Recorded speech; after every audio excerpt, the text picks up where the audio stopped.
Hello everyone, welcome to learn easy. कैसे हैं आप सब? आई होप आप सब बेहतर होंगे। In this video we will discuss about state CDP previous year questions in detail and it will be helpful for your state exam. So first question है, if one activity occurs more often than another it can be used to reinforce the activity that occurs less often. This principle is known as कि यदि एक क्रिया की आवृत्ति किसी दूसरी क्रिया या फिर कार्य से अधिक है तब पहली क्रिया का उपयोग दूसरी क्रिया या फिर कार्य जिसकी आवृत्ति कम है उसके पुनर्बलन के रूप में किया जा सकता है। तो ये जो सिद्धांत है ये किसने दिया था? ऑप्शन नंबर ए है परिमैक का सिद्धांत, ऑप्शन नंबर बी है थॉर्नडाइक का सिद्धांत, ऑप्शन नंबर सी है स्किनर का सिद्धांत और ऑप्शन नंबर डी है पावलव का सिद्धांत। तो इसका जो राइट आंसर है वो ऑप्शन नंबर ए परिमैक का सिद्धांत की जो सिद्धांत है वो परिमैक ने दिया था। नेक्स्ट क्वेश्चन है, modelling is an effective teaching method for कि जो मॉडलिंग है वो एक प्रभावी शिक्षण युक्ति है, किसके लिए है वो प्रभावी? ऑप्शन नंबर ए है चिल्ड्रन विद विजुअल इम्पेयरमेंट की जो दृष्टि बाधिता युक्त बच्चों के लिए। ऑप्शन नंबर बी है चिल्ड्रन विद लर्निंग डिसेबिलिटी की अधिगम अक्षमता युक्त बच्चों के लिए। ऑप्शन नंबर सी है एसिड अटैक्ड विक्टिम्स की अम्लीय आक्रमण प्रभावितों के लिए और ऑप्शन नंबर डी है चिल्ड्रन विद इंटेलेक्चुअल डिसेबिलिटी की बौद्धिक अक्षमता युक्त बच्चों के लिए। तो इसका जो राइट आंसर है वो ऑप्शन नंबर डी कि चिल्ड्रन विद इंटेलेक्चुअल डिसेबिलिटी की जो बौद्धिक अक्षमता युक्त बच्चे हैं उनके लिए जो मॉडलिंग है वो एक प्रभावी शिक्षण युक्ति है।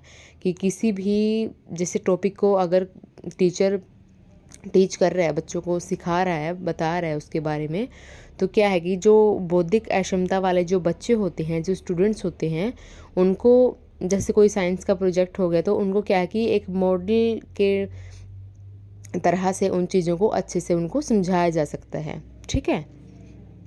नेक्स्ट क्वेश्चन है, which law of trial and error given by Thorndike is similar to the concept of reinforcement कि थॉर्नडाइक द्वारा दिए गए प्रयास एवं त्रुटि सिद्धांत का कौन सा नियम पुनर्बलन की संकल्पना के समतुल्य है? ठीक है।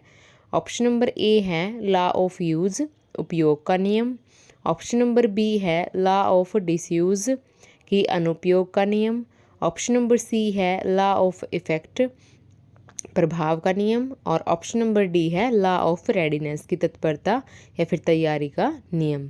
तो इसका जो राइट आंसर है वो option number C law of effect या फिर प्रभाव का नियम।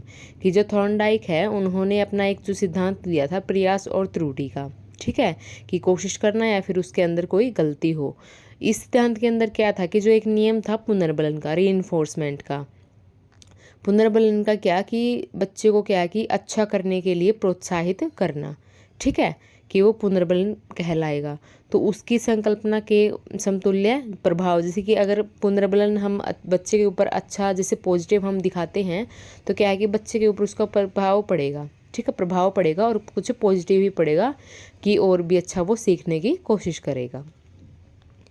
नेक्स्ट क्वेश्चन है, according to ecological systems theory of Bronfenbrenner which of the following does not belong to macro system of the child कि ब्रोनफेन-ब्रेनर है उनके पारिस्थितिक तंत्र के सिद्धांत के अनुसार निम्नांकित में से कौन सा बालक के बृहत क्षेत्र में समाहित नहीं है? ऑप्शन नंबर ए है स्कूल, ऑप्शन नंबर बी है वैल्यूज़, ऑप्शन नंबर सी है लॉज और ऑप्शन नंबर डी है कस्टम्स की विद्यालय, मूल्य, कानून और रीति रिवाज। ठीक है। तो इसका जो राइट आंसर है वो ऑप्शन नंबर ए स्कूल, ठीक है, क्योंकि उसका जो स्कूल है वो उसका माइक्रो के अंदर आता है, जो सबसे पहला उसका क्षेत्र होता है उसके अंदर। ठीक है।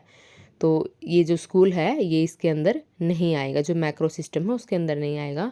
उसमें वैल्यूज, कस्टम और लॉज जैसे कि मूल्य, कानून और रीति रिवाज ये सब उसमें आते हैं। नेक्स्ट क्वेश्चन है, which of the following is not true about the socio cultural theory of Vygotsky निम्नांकित में से कौन सा कथन वाइगॉत्स्की के समाज सांस्कृतिक सिद्धांत के संदर्भ में सही नहीं है?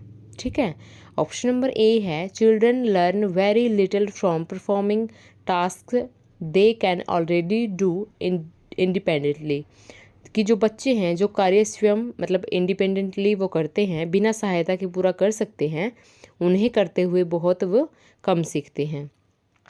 ऑप्शन नंबर बी है concept of zone of proximal development ZPD is a part of it, कि निकट विकास का क्षेत्र इस सिद्धांत का एक भाग है। ऑप्शन नंबर सी है it ignores the importance of language in cognitive development, कि यह बालक के संज्ञानात्मक विकास में भाषा के महत्व की उपेक्षा करता है। और ऑप्शन नंबर डी है it emphasizes role of socio cultural environment in cognitive development, कि यह संज्ञानात्मक विकास में समाज एवं संस्कृति की भूमिका पर बल देता है। तो इसमें जो वाइगॉत्स्की हैं उन्होंने जो समाज सांस्कृतिक का जो सिद्धांत दिया था उनका, तो उसमें क्या था कि जो बच्चे हैं वो कार्य स्वयं बिना सहायता के जो पूरा कर सकते हैं, उन्हें करते हुए बहुत कम सीखते हैं, ये भी उसमें दिया गया था सिद्धांत में। और निकट विकास का क्षेत्र इस सिद्धांत का एक भाग है, ये भी उस सिद्धांत में दिया गया है। और यह संज्ञानात्मक विकास में समाज और संस्कृति की भूमिका पर बल देता है, ये भी उस सिद्धांत के अंदर दिया गया है। लेकिन ये बात उस पर नहीं कही गई है कि बालक के संज्ञानात्मक विकास में भाषा के महत्व की उपेक्षा वो करता है। ठीक है, कि जो सिद्धांत है वाइगॉत्स्की का समाज सांस्कृतिक का, तो उसके अंदर ये बात गलत है कि जो बालक के संज्ञानात्मक विकास में भाषा के महत्व की वो उपेक्षा करता है। तो ऑप्शन नंबर सी इसका राइट आंसर है। नेक्स्ट क्वेश्चन है the feeling of adolescents everyone is looking at me can be termed as, किशोरों का यह महसूस करना कि सभी मेरी ओर देख रहे हैं को किसकी संज्ञा दी जा सकती है? ऑप्शन नंबर ए है पर्सनल फेबल, व्यक्तिगत मिथक। ऑप्शन नंबर बी है इमेजिनरी ऑडियंस, काल्पनिक दर्शक। ऑप्शन नंबर सी है एनोरेक्सिया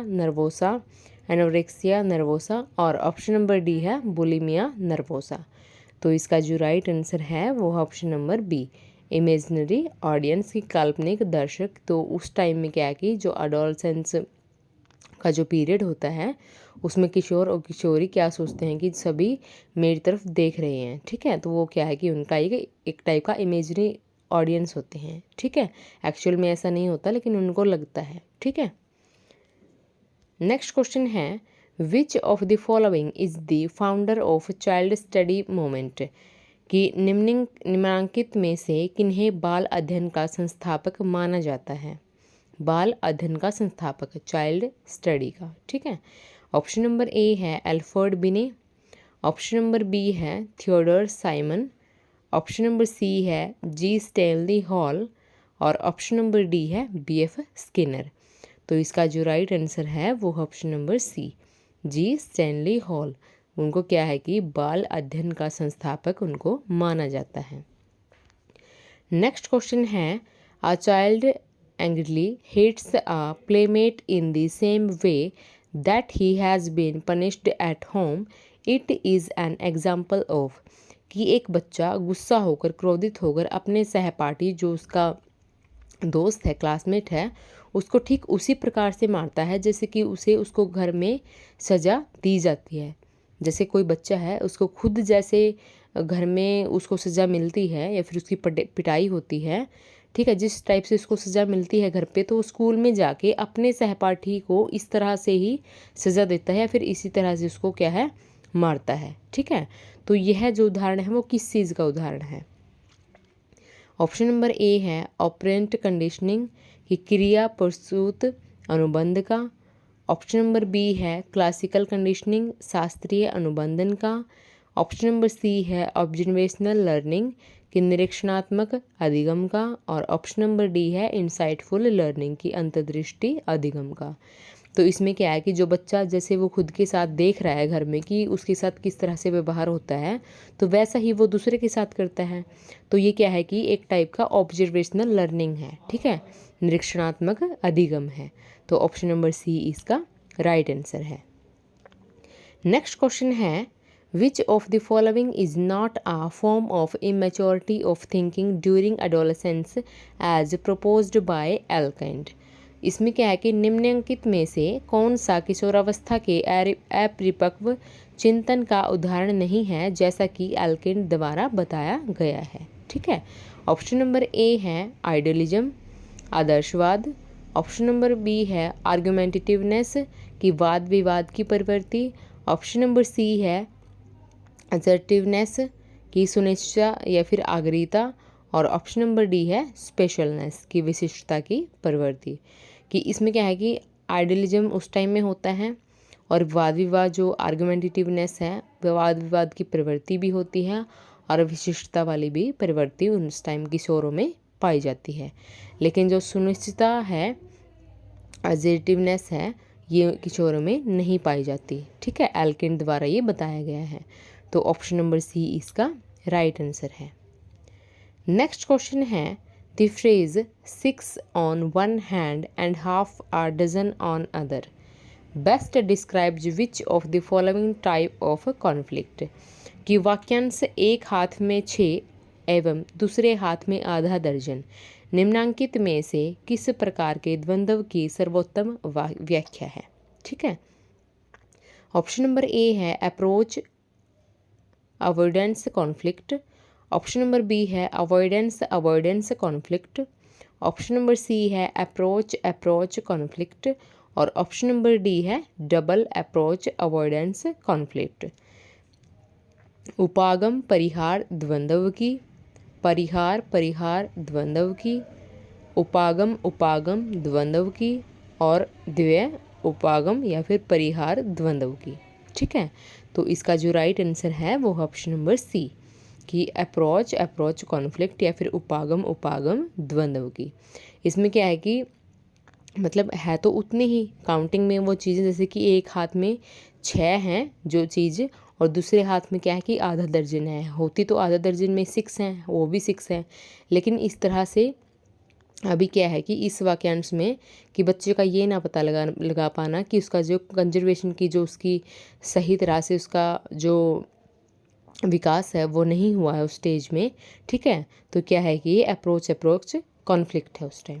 ठीक है, तो इसका जो राइट आंसर है वो ऑप्शन नंबर सी कि उपागम मतलब वो इस चीज़ में फ़र्क नहीं कर पाता कि आधा दर्जन ये मतलब ज़्यादा है या फिर जो 6 है वो ज़्यादा है, तो उसको वो क्या है अलग अलग मानता है। ठीक है, तो वो क्या है कि अप्रोच कॉन्फ्लिक्ट है।